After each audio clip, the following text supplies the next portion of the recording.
Hi friends, welcome to Radha Manohari vlogs. మన హైదరాబాదులో ఉన్న అత్యంత పురాతనమైన చాలా ప్రసిద్ధి చెందిన ఒక పుణ్యక్షేత్రాన్ని ఈరోజు మీకు చూపించబోతున్నాను. అదే పెద్దగుట్ట అనంత పద్మనాభ స్వామి ఆలయం. ఇది మణికొండకి చాలా దగ్గరలో ఉంది. పొప్పలగూడలో ఉన్న పెద్దగుట్టలో ఈ ఆలయం కొలువుతీరు ఉంది. భారతదేశం భిన్న సంస్కృతుల సమ్మేళనం.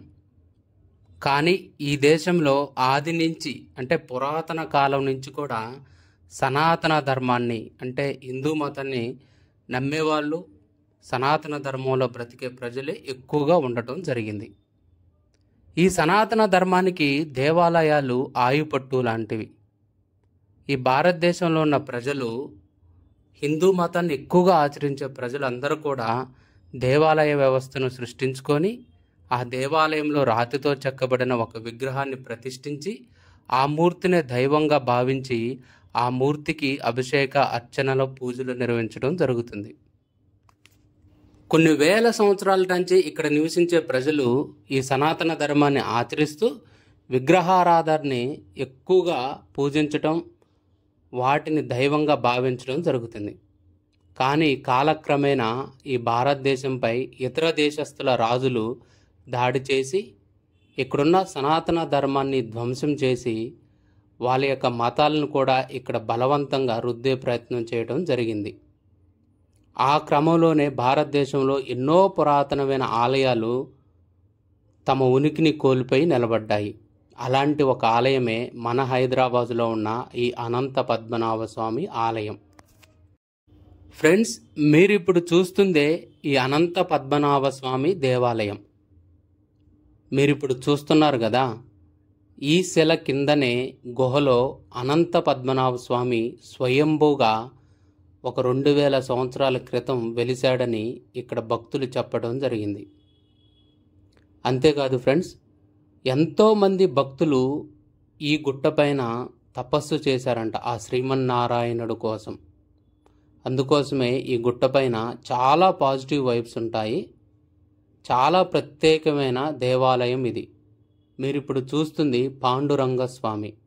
ఈ ఆలయంలో అనంత పద్మనాభ స్వామి స్వయంభూగా ఉన్నప్పటికీ కాలక్రమేణా ఈ విగ్రహాలను అంటే ఈ మూర్తులను ప్రతిష్ఠించి భక్తులు పూజలు చేయడం జరుగుతుంది. జంట నగరాల్లో ఉన్న ప్రజలు ఈ అనంత పద్మనాభ స్వామిని శనివారం, శుక్రవారం ఎక్కువగా దర్శించుకోవడం జరుగుతుంది. ఈ ఆలయంలో గత 2.5 సంవత్సరాల నుంచే దేవుడికి పూజా కార్యక్రమాలు నిర్వహించడం జరిగింది. అంతకుముందు ఈ ఆలయం చాలా శిథిల వ్యవస్థలో ఉండి చాలా ధ్వంసానికి గురై ఉంది. మీకు ఇప్పుడు స్వయంభూ అనంత పద్మనాభ స్వామిని చూపిస్తాను, చూడండి.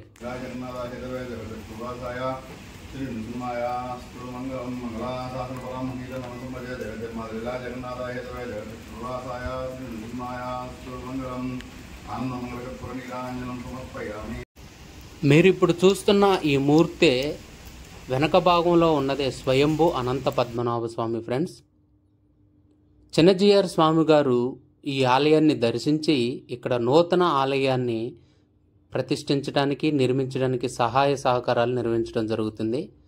అప్పటి నుంచి ఈ స్వామివారికి నిత్య కైంకర్యాలు నిర్వహించడం జరుగుతుంది. మీరు ఇప్పుడు చూస్తుంది నూతన ఆలయంలో ప్రతిష్ఠించడానికి తీర్చిదిద్దిన విష్ణుమూర్తి యొక్క దశావతారాల రూపాలు ఇవి. చూడండి ఫ్రెండ్స్, ఇవన్నీ కూడా ఆ నారాయణుడి దశావతార రూపాలు ఇవి. నూతనంగా నిర్మించే ఆలయంలో వీటిని ప్రతిష్ఠ చేయడం జరుగుతుంది. స్వామివారు స్వయంభూగా ఇక్కడ కొలువై ఉన్నాడు అనటానికి నిదర్శనం మీరు ఇప్పుడు చూస్తున్న ఈ కొండే. ఈ కొండపైన మనకి మత్స్యావతారం కనిపిస్తుంది ఫ్రెండ్స్.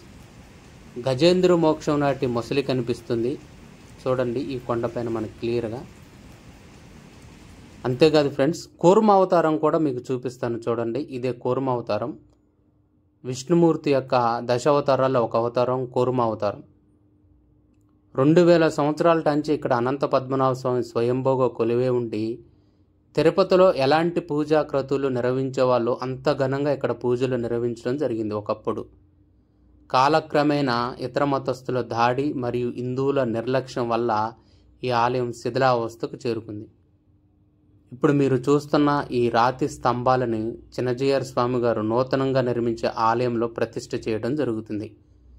1000 సంవత్సరాల వరకు చెక్కు చెదరకుండా ఉండే విధంగా ఈ ఆలయాన్ని నిర్మించడం జరుగుతుంది. టాలీవుడ్కి చెందిన చాలా సినిమాలో ఇక్కడ మూవీ షూటింగ్స్ నిర్వహించడం జరిగింది. చాలా ప్రశాంతమైన వాతావరణం మరియు దట్టమైన అడవి కూడా ఈ గుట్టపై ఉండటం మరొక విశేషం. ప్రతిరోజు ఉదయం ఇక్కడ యోగా క్లాసులు నిర్వహించడం కూడా జరుగుతుంది. చాలామంది ప్రకృతి ప్రేమికులు ఈ గుట్టను దర్శించి ఈ గుట్టపైన టైం స్పెండ్ చేయడం జరుగుతుంది. మీరు ఇప్పుడు చూస్తుంది ఛత్రపతి శివాజీ గారి ప్రతిమను. అంతేకాదు ఫ్రెండ్స్, ఈ గిరిపైన అంటే ఈ గుట్టపైన మెహర్ బాబా గారు తపస్సు కూడా చేసుకున్నాడంట. మీరు ఇప్పుడు చూస్తున్న ఆ రాళ్లల్లోనే మెహర్ బాబా గారి గుహ ఉంది. ఆ గుహని ఇండియన్ ఆర్కాలజీ వాళ్ళు స్వాధీనం చేసుకుని దానికి లాక్ ఇచ్చేయటం జరిగింది. మెహర్ బాబా గారు తపస్సు చేసుకున్న గుహను కూడా మీకు దగ్గర నుండి చూపిస్తాను, చూడండి. చూడండి ఫ్రెండ్స్, మీరు ఇప్పుడు చూస్తుందే మెహర్ బాబా గారు కొన్ని సంవత్సరాల పాటు ఈ గుట్టపై నివసించి ఈ కొండ గుహల్లో తపస్సు చేసుకోవటం జరిగింది. అదే మీకు చూపిస్తాను, క్లియర్గా చూడండి. వారు తపస్సు చేసుకున్న గుహ అలా ఉంది. ఇండియన్ ఆర్కాలజీ వాళ్ళు ఈ గుట్టని సందర్శించారు. మూడు సార్లు వచ్చి ఇక్కడ వాళ్ళు అనేక పరిశోధనలు చేసి 6000 సంవత్సరాల క్రితం నాటి కొండలుగా వీటిని నిర్ధారించడం జరిగింది. ఎంతోమంది ప్రకృతి ప్రేమికులు ప్రతిరోజు ఉదయం ఇక్కడికి వచ్చి టైం స్పెండ్ చేయడం జరుగుతుంది. ఫ్యామిలీస్ కూడా ఒక పిక్నిక్ లాగా ఈ కొండను దర్శించి ఇక్కడున్న వాతావరణాన్ని వాళ్ళందరూ ఎంజాయ్ చేయడం జరుగుతుంది. ఫ్రెండ్స్, ఈ వీడియో మీకు నచ్చితే లైక్ చేసి కామెంట్ చేసి మీ ఫ్రెండ్స్ అందరికీ షేర్ చేయండి. Friends, boy friends.